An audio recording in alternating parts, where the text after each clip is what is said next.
Lihat bagaimana urgensinya, apakah sebaiknya harus dipindah atau tidak ya. Nanti kita lihat bagaimana perjalanannya, bagaimana pertimbangan-pertimbangan yang akan diberikan oleh penyidik, karena memang sekarang juga kan di Surabaya masih terus maraton juga ya. Baik rekan-rekan media, bahwa dapat kami sampaikan pada hari ini, hari Rabu ya, tanggal 7 November 2024 ya, sejak tadi siang menjelang tadi pagi menjelang siang ya, benar bahwa penyidik pada jajaran Jampitsus melakukan pemeriksaan lanjutan sebagai saksi terhadap 3 oknum hakim ya, yang juga sudah berstatus sebagai tersangka, dan juga terhadap ZR ya, yang juga statusnya sudah menjadi tersangka. Tentu pemeriksaan ini dilakukan dalam kapasitas yang bersangkutan, yang 4 orang ini sebagai saksi dalam rangka untuk mencari bukti-bukti, mencari bukti berupa keterangan dari yang bersangkutan sejauh mana pengetahuannya terhadap perkara ini ya. Kalau kita melihat terkait dengan ketiga hakim ini dan ZR, tentu kita tahu bahwa ZR ini adalah seorang perantara ya. Nah, oleh karenanya penyidik sedang mendalami apakah ZR ini sesungguhnya berperan sejak pada tahap proses persidangan di tingkat pengadilan negeri. Nah itu ya, sejauh mana perkenalan antara ZR dengan ketiga oknum ini.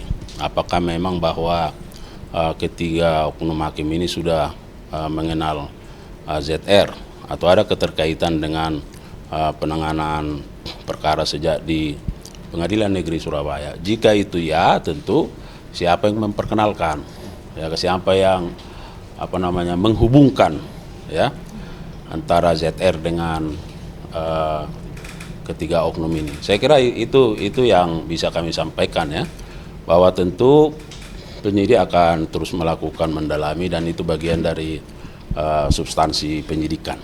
Kalau kemarin kan ada inisial baru R, Pak. Kalau untuk saat ini apakah ada mungkin inisial baru lagi, ataupun juga ada keterangan mengenai si R ini, dan juga mungkin ada rencana pemanggilan terhadap sosok R ini? Sampai saat ini inisial baru tidak ada ya. Kemarin Pak Dirdik dalam rilisnya sudah menyampaikan bahwa ada sosok R ya. Nanti kita lihat ya, apakah harus dilakukan pemanggilan, diperiksa untuk diminta keterangan atau seperti apa, karena itu menyangkut masalah kebutuhan penyidikan ya. Jadi penyidik yang memahami apa urgensi dari seseorang itu untuk dimintai atau diperiksa ya, dimintai keterangan atau diperiksa. Pak Arli, dari kasus ini nanti akan ada audit ya ke hakim-hakim, terutama dalam kasus-kasus besar yang kontroversial juga. Nah, itu sangat tergantung bagaimana ZR memberikan keterangannya dalam perkara ini ya. Dan itu yang saya sampaikan, bahwa kita juga terus melakukan pendalaman dari berbagai barang bukti yang sudah didapat ya. Apakah misalnya ada petunjuk-petunjuk yang bisa digunakan ya untuk mengkaitkan antara hubungan ZR dengan pihak-pihak lain. Ya, kita mengharapkan bahwa yang bersangkutan kooperatif ya, seperti yang juga sudah disampaikan di dalam rilis beberapa waktu yang lalu, bahwa itu pengakuannya kan, pengakuannya yang menyatakan bahwa uang dan emas itu merupakan hasil dari pengurusan perkara. Nah, tapi ketika didalami perkara yang mana, nah itu yang masih lupa ya, belum tahu. Nah, ini yang kita harapkan, bahwa ZR ini sungguh-sungguh kooperatif dan membuka seluas-luasnya apakah ada keterlibatan pihak-pihak lain. Pak, infonya Komisi Yudisial juga berkoordinasi dengan Kejaksaan Agung terkait pengusutan kasus pengurusan perkara ini yang melibatkan ZR. Sejauh mana Pak keterlibatan koordinasi antara Kejagung dan Komisi Yudisial? KY. Yang kita pahami bahwa KY ketika perkara ini sudah putus di Pengadilan Negeri Surabaya, ya, KY melakukan langkah-langkah terhadap pemeriksaan secara etik, ya. Nah, terkait soal bagaimana prosesnya, bagaimana hasilnya, kita serahkan ke KY sendiri. Kita tidak ada kaitan, karena memang masing-masing kan punya tugasnya, ya. Nah, KY kalau tidak salah hasil dari pemeriksaan KY seperti yang sudah diketahui umum, nah itu hanya diserahkan kepada pelapor, jadi bukan ke kita, ya. Pak, sosok R ini kan sebagai pejabat RI Surabaya, apakah memang berwenang menunjuk majelis hakim setiap sidang di PN Surabaya saat itu? Ya, kalau dilihat dari rilis itu berarti kan ketika LR menyatakan kepada ZR untuk dihubungkan, ya kan, dengan Pengadilan Negeri Surabaya dalam konteks apa? Supaya memilih majelis, ya kan? Ya, apakah ada pengaruhnya atau ada peranannya, itu nanti yang akan digali, ya. Itu atribusinya ketua pengadilan saat itu? Kita belum tahu. Ya. Pak, update pemeriksaan terhadap Edward Tanur sendiri gimana Pak? Ayah dan adiknya dari Ronald Tanur kemarin katanya diperiksa juga. Ya, secara substansi tentu penyidik yang paham, ya, bahwa benar kami kemarin sudah sampaikan juga di Surabaya yang bersangkutan sudah dilakukan permintaan keterangan, ya, diperiksa sebagai saksi di Kejati Jawa Timur, Surabaya. Tapi ada perbedaan pernyataan begitu Pak dari hasil pemeriksaan dari kepala Kejati Jatim yang menyebutkan bahwa memang tidak ada keterlibatan begitu dalam kasus ini untuk ayah dari Ronald Tanur. Tapi kalau kata Pak Dirdik, sebenarnya Edward Tanur ini mengetahui untuk tindakan dari sang istri. Jadi ini seperti apa Pak? Apakah ini disebut juga ada niat jahat atau seperti apa? Nggak ada yang salah di situ, nggak ada yang berbeda. Apakah kalau orang tahu itu sudah salah? Itu yang harus digali, kan? Berkali-kali saya sampaikan bahwa untuk menentukan seseorang dapat dinyatakan sebagai tersangka, kita harus lihat bagaimana mens rea dan actus reusnya. Mens rea itu dilihat dari niatnya yang dikehendaki dan disadari terkait dengan akibat-akibatnya. Ada will and wet tense di situ. Nah, terkait dengan actus reusnya, antara niat dengan tindakannya itu harus sejalan. Nah, oleh karenanya menurut hukum acara bahwa setidaknya harus ada bukti permulaan yang cukup, ya, yang itu diperoleh setidaknya dari 2 alat bukti. Jadi saya kira ya kita tunggu bagaimana perkembangannya. Tetapi apa yang disampaikan baik di Jawa Timur maupun di Dirdik, saya kira nggak ada yang salah di kedua pernyataan itu, ya. Bahwa proses ini masih terus berlangsung, ya.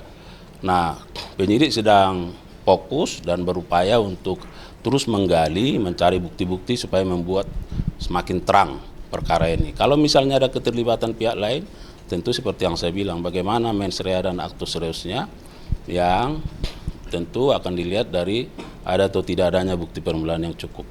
Pak, dalam rencana untuk memindahkan MW ke Jakarta nggak sih, mengingat 3 hakim PN Surabaya kan dipindahkan ke sini untuk melakukan pemeriksaan secara efektif.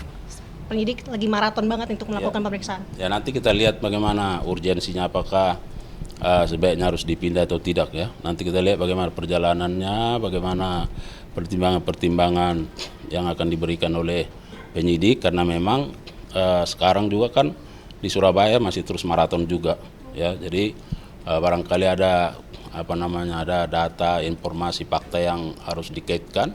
Tentu barangkali sampai saat ini keberadaan yang bersangkutan di Surabaya masih sangat efektif. Gitu. Kalau ada nanti perubahan kita sampaikan. Oke? Sidangnya berarti di sini Pak, sidangnya Pak? Hah? Sidangnya berarti Nanti kita lihat, ya. kan konflik kepentingan Pak? Hah? Sama hakim konflik kepentingan. Saya kira enggak lah. Enggak. Sendiri gitu. Enggak ada. Jadi kalau misalnya jaksa juga yang melakukan tindak pidana, jaksanya beda kan. Ya saya kira sama, ya. Pak, berarti penegasan belum ada rencana untuk pemanggilan sosok R ini, ya? Kalau ada kita sampaikan. Ya. Oke? Apanya? Apa udah pahit ya? Pak, soal jadwal kira-kira kapan mendak lain, apakah bakal diperiksa dan kalau iya kapan? Terus juga 8 perusahaan itu bakal diperiksa juga atau enggak? Kan saya sudah berkali-kali sampaikan ya, terkait itu sesuai dengan rilisnya Pak Dirdik juga, sabar, semua kan berproses ya, semua berproses. Yang kedua bahwa kita fokus terhadap penanganan perkara yang sekarang sedang bergulir ya. Jadi tidak bisa dicampur aduk 1 dengan 2, 2 dengan 3. Wah, itu penyidikan malah tidak fokus, dan itu ya penyidikannya tidak efektif ya. Nanti kita tunggu saja apakah termasuk yang perusahaan-perusahaan itu ya, apa keterkaitannya, semua tentu akan didalami, dikaji, dan jika dibutuhkan ya tentu keterangan siapapun dalam membuat terang satu tindak pidana itu harus dilakukan. Pak, tapi tempus penyidikannya itu sampai kapan sih Pak? 2023 atau 2016 saja? Dari 2015? Terus mana? Enggak, maksudnya penyidikan kasus ini yang di Kementerian Perbuatannya kan sudah disampaikan di tahun 2015 dan 2016. Penyidikannya itu dilakukan di tahun 2023. Ya? Berarti bukan importasi dari 2015 sampai 2023? Enggak, kan sudah disampaikan kemarin. Perbuatan yang bersangkutan 2015 sampai 2016. Penyidikannya dilakukan 2023, ya. Oke ya? Pak, penyidikan kasus gula itu Apalagi? ada pemanggilan saksi menteri nggak Pak? Tadi itunya pertanyaannya. Pak, mau udah tanya lagi jawab. Pak. Ini kasusnya Tom Embong kan rame nih Pak. Terus ada yang mempertanyakan kapan Tom dilaporkan dan kapan penyelidikan dilakukan. Nah, bisa jelasin nggak Pak, kayak dari alur penyelidikan Tom Lembong sampai akhirnya ke penyidikan? Mbak, saya sudah katakan dan itu Dirdik sudah secara jelas menyampaikan. Kalau itu dilakukan penyidikan di Oktober 2023, berarti penyelidikannya sebelum. Ingat, penyelidikan itu adalah tindakan aparat penegak hukum secara non pro justisia. Kalau penyidikan itu baru tindakan pro justisia, dan itu hak publik. Ya, nah, kita Pak, izin Pak soal kasus. Nggak usah pakai izin. Soal kasus KLHK Pak, ini udah ada saksi yang diperiksa. Ya, itu terus berkembang. Ya, itu terus berkembang. Karena sebagaimana rekan-rekan media juga sudah ikuti, sudah dilakukan penggeledahan, penyitaan terhadap berbagai barang bukti. Ya, itu yang saya sampaikan bahwa ini kan ada beberapa box kemarin kan, ada dokumen, ada barang bukti elektronik, dan itu harus dicacah, itu harus dikaji, itu harus dikaitkan, dipelajari, ya, didalami, ya. Nanti perkembangannya kita akan terus update, ya. Sejauh ini udah ada penjadwalan pemanggilan saksi. Nanti kita coba konfirmasi ke penyidik, ya. Pak, kalau yang Bapak masih dulu, gini-gini aja. Pak. Kan kemarin sempat ramai soal jam tangan Dirdik Pak, KPK kan sudah katanya mau mendalami. Dari kejaksaan sendiri ada pendalaman internal di situ. Nah, makanya itu yang saya bilang, ya kalau KPK mendalami silahkan, iya kan, ya, iya, silahkan. Dan kemarin media kan ada di situ, beliau sudah mengklarifikasi. Jadi yang mana lagi, ya? Tapi bakal ada pendalaman internal nggak pada kejaksaan? Apa yang mau didalami, ya kan? Beliau sudah sampaikan. Ngapain lagi di internal, di depan kalian sudah disampaikan. Nah ini katanya, iya kan? Nah, coba, mana yang lebih dalam? Ya kan? Tapi kan dari dua lagi. Tapi kan dari penjelasan Pak Dirdik kemarin kan menjadi polemik lagi Pak, karena tidak masuk akal dengan harga yang katanya 4 juta itu Pak. Itu gimana tuh Pak penjelasannya? Apakah bisa dibuktikan bahwa ada buktinya bahwa itu 4 juta? Kemarin kan sudah ditanya, ada juga pertanyaan, aku ingat semua pertanyaan kalian. Nah, di mana Pak dibeli? Ada di pasar sana. Ya kalian dalami nanti. Makanya ditanya. Jadi kalau kalian tanya aku nggak punya jam. Iya kan? Yang punya jam kemarin di situ, kalian nggak tanya. Makanya selalu saya bilang, rekan-rekan media, cobalah siapkan pertanyaan terbaiknya. Supaya nggak berulang-ulang. Iya kan? Tahu aku kerja-kerja media, ya. Nah, itulah yang perlu ditanya. Kan kemarin berapa harganya ini 4 juta? Di mana? Di pasar. Di mana Pak? Ada. Setelah itu tanya, Pak, di mana kemarin? Gitu. Ya, tentu karena ada lah maka dia bilang. Pak, bahas Tom Lembong lagi nih Pak. Apa lagi? Tom Lembong kan untuk mendapatkan menjadi tersangka tentu ada 2 alat bukti. Nah, 2 alat bukti itu sebenarnya apa saja dan pendalaman? Itu konsumsi penyidikan itu kan, bahwa sekarang dia juga perapit, nah nanti diuji ya. Gubernur Konawe Selatan Pak, katanya jaksa itu terima 15 juta, bagaimana tindak lanjutnya Pak? 50 juta yang mana? Katanya di Konawe Selatan itu guru itu menyerahkan uang 15 juta. Coba nanti lihat videonya lagi, jangan masalah nanya, nanti beda-beda lagi penafsiran di masyarakat. Nanti kita putar videonya, baru kita jawab, ya kan? Itu pertanyaan jaksa itu di sidangnya. Iya kan, janganlah jadi itu kalian angkat. Ya kan, jaksa terima 15, ini begini jadi aturan tidak, jadi rusak itu loh. Ya kan? Kalau yang baik kita harus nyatakan baik, kalau tidak, ya. Saya kira harus begitu, ya. Oke ya. Kemarin biasanya pencegahan tindak pidana korupsi itu di bawah naungan Kejaksaan. Nah, nanti apakah bakal berkoordinasi dengan KPK, Pak? Ya kita lihatlah, ya. KPK kan sekarang ini nggak dilibatkan. Hah? Kan sekarang KPK dalam Bidides itu tidak dilibatkan. Nah, apakah Kejaksaan akan berkoordinasi dengan KPK? Ya nanti kita lihat, karena ini kan unsur pemerintah kan. Itu yang harus kita lihat. Ya. Tentu semua PH ya harus berkolaborasi lah, bersinergi kan. Nggak ada yang sulit itu, apa masalahnya? Iya kan? Nah. Soal perbedaan surplus data gula, gula itu gimana Pak? Iya, itu bagian penyidikan. Ini kan nanti akan dikontes, ya kan? Ya kita lihat seperti apa, ya. Kesiapan Kejaksaan gimana Pak menghadapi pra-peradilan? Sedangkan menghadapi yang lain kita siap apalagi, iya kan? Ya harus siap lah, ya. Kalau tersangka PB udah ada barang buktinya belum? Itu kan terkait perkara perkereta apian. Jadi saya sampaikan ada 7 terdakwa itu sudah sidang. Iya, sudah sidang. Mungkin tahapannya mau pembacaan surat tuntutan tahapannya. Hah? Iya, makanya kan belum pasti karena masih 7 kan. Nah, mungkin berlangsung, kita bilang sudah padahal berlangsung. Yang PB Itu. berarti belum ada barang bukti. Kan sudah kemarin udah disampaikan ada catatan. Iya kan? Nah, ada lah disampaikan. Hah? Kan kemarin sudah disampaikan ada aliran dana. Iya kan? Kan ada aliran dana kan? Iya. Nah, menerima dia, ya kan? Termasuk yang di Palembang juga, ya. Sumatera Selatan dalam kasus LRT itu kan. Terhadap korporasinya yang kasus di sidang masa ini kan menerima 1, sekian triliun ya. Itu akan dimintai pertanggungjawaban secara pidana juga. Nah, makanya saya bilang nanti kita lihat bagaimana fakta-fakta yang berkembang selama persidangan ini, bagaimana fakta-fakta yang dipertimbangkan oleh majelis hakim, ya. Ini kan masih proses penuntutan. Ya, habis itu masih ada tahapan apakah pledoi, apakah dan seterusnya sampai putusan. Saya kira begitu ya. Ya. Ini sudah azan.